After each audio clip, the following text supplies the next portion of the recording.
Can you make bread with human yeast? The short answer is yes, it is scientifically possible. While it sounds like something out of a horror movie or a bizarre internet prank, this isn't just a theory.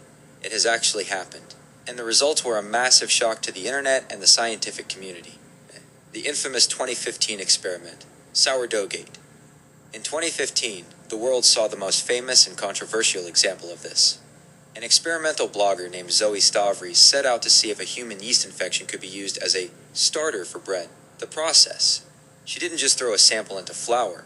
She used a biological sample to seed a mixture of flour and water, creating a sourdough starter. The cultivation: over several days, the mixture began to bubble and ferment. In a sourdough environment, wild yeast from the air and the flour itself eventually joined the party. The result, the human yeast, successfully kicked off the fermentation process. She eventually baked a loaf of bread that looked, smelled, and rose exactly like a traditional sourdough. The taste test: to the horror of many, she actually ate the bread and reported that it tasted like a completely normal, slightly tangy loaf of sourdough. Is it the same yeast? There is a catch. The yeast in your kitchen is Saccharomyces cerevisiae, while human yeast is typically Candida albicans. While they are cousins in the fungus family, they have different talents. Candida isn't a natural baker.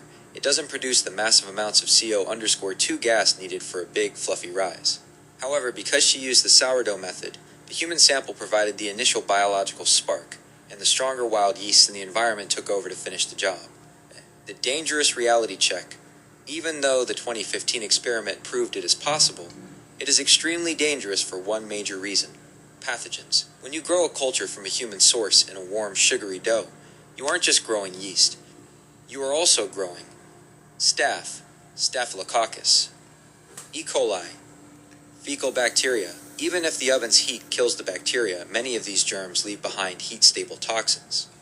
These toxins don't die in the oven. They stay in the bread, which can lead to severe food poisoning or worse. The bottom line: can you make bread with human yeast? Yes. Has it been done? In 2015, it was proven to work. Should anyone ever try it? Absolutely not. It remains one of the weirdest biological hacks in history, proving that humans are essentially walking ecosystems. But some parts of that ecosystem should definitely stay out of the kitchen.